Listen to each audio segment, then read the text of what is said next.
The time required to complete a handoff is called എന്താണ് propagation delay ആണോ switching delay setup time ഒന്നുമല്ല. The time required to complete a handoff is called handoff delay. Handoff can occurs due to weak signal ശരിയാണ്, user mobility ശരിയാണ്, interference all of the above. In GSM the signal strength is measured by, ഞാൻ പറഞ്ഞു signal strength ആരാ measure ചെയ്യുന്നത്? Received signal strength measure ചെയ്യുന്നത് mobile സ്റ്റേഷനാണ്. മൊബൈലാണ് received signal സ്ട്രെങ്ത്തിന്റെ ക്വാളിറ്റിയെ മെഷർ ചെയ്യുന്നത്. The hand off process is controlled by which network element? Signal strength measure ചെയ്യുന്നത് മൊബൈൽ എക്യുപ്മെന്റ് ആണ്.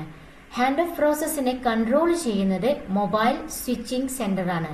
എവിടെ? GSMലാണ്. The hand off process is controlled by mobile switching centre. The area where hand off occurs between two cells ഏതാണ്? Hand off zone ആണോ? അല്ല, area between ആണ്. Two സെൽസിന്റെ ഇടയിൽ ഉള്ള ഹാൻഡ് ഓഫ് ഒക്കർ ചെയ്യുന്നത് overlap area. Hand off that fails results in, എന്താ സംഭവിക്കുക? ഹാൻഡ് ഓഫ് ഫെയിൽ ആയ കോൾ ഡ്രോപ്പ് ആവും. Which of the following is faster? Hard hand ഓഫിലെ കേസിൽ ആദ്യം ബ്രേക്ക് ചെയ്യും എന്നിട്ടാണ് മേക്ക് ചെയ്യുക. സോഫ്റ്റ് ഹാൻഡ് ഓഫിന്റെ കേസിൽ ആദ്യം ഒരു മേക്ക് ചെയ്യും പിന്നെ ബ്രേക്ക് ചെയ്യും. അപ്പൊ ഫാസ്റ്റർ ആരായിരിക്കും? Faster in the sense of speed, faster is hard handoff. The decision to perform handoff based on എന്താണ്?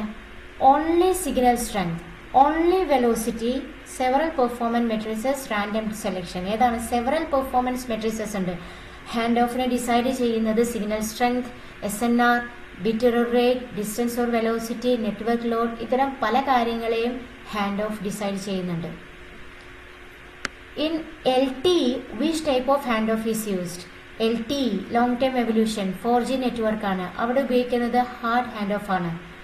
LTEയിൽ ഉപയോഗിക്കുന്നത് ഹാർഡ് ഹാൻഡ് ഓഫ് ആണ്. അവിടെ ഉപയോഗിക്കുന്ന multiple access techniques orthogonal frequency division multiplex OFDMA ആണ്. അവിടെ ഒരേ സമയം രണ്ട് ഫ്രീക്വൻസിയിൽ രണ്ടെണ്ണത്തിൽ കാലുവെക്കാൻ രണ്ട് ഫ്രീക്വൻസി ഒരേ സമയത്ത് ഉപയോഗിക്കാൻ കഴിയില്ല OFDMAക്ക്. FDMA is hard hand of ആണ്. So OFDMA is hard handoff. So LTE uses hard handoff. ഇനി LTEയിലെ ഇതിനെ കൺട്രോൾ ചെയ്യുന്നത് GSMലെ ഹാൻഡ് ഓഫിനെ കൺട്രോൾ ചെയ്യുന്നത് മൊബൈൽ സ്വിച്ചിങ് സെന്റർ ആണെങ്കിൽ LTEയിൽ ഹാർഡ് ഓഫ് കൺട്രോൾ ചെയ്യുന്നത് ബേസ് സ്റ്റേഷനിലുള്ള എൻഹാൻസ്ഡ് നോഡ് ബി. ഈ നോഡ് ബി എന്ന് പറയുന്ന നോഡാണ്, ബേസ് സ്റ്റേഷൻ ഇറ്റ്സെൽഫ് ആണ് ഹാൻഡ് ഓഫിനെ കൺട്രോൾ ചെയ്യുന്നത്. There is no centralized controller like MSC or BSC nodal system. So LTE and handoff is network controlled and mobile assisted.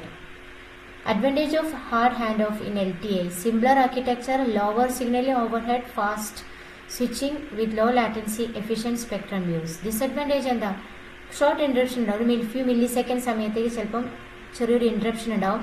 ആ സമയം കൂടിക്കഴിഞ്ഞാൽ if signal drops too fast, call drop ആവാൻ സാധ്യതയുണ്ട്. The measurement report for handoff is sent by, ആരാണ് measure ചെയ്യുന്നത്? Received signal strength measure ചെയ്യുന്നത് mobile station. Hand off ensures എന്താ? Continuous communication. Which type of handoffs occurs when moving from 4G to 5G? 4G to 5G network different systems ആണല്ലേ. Different system, inter system hand off. What happens after a successful handoff? Successful handoff സംഭവിച്ചിട്ടുണ്ടെങ്കിൽ new base station takes control of the call. Okay.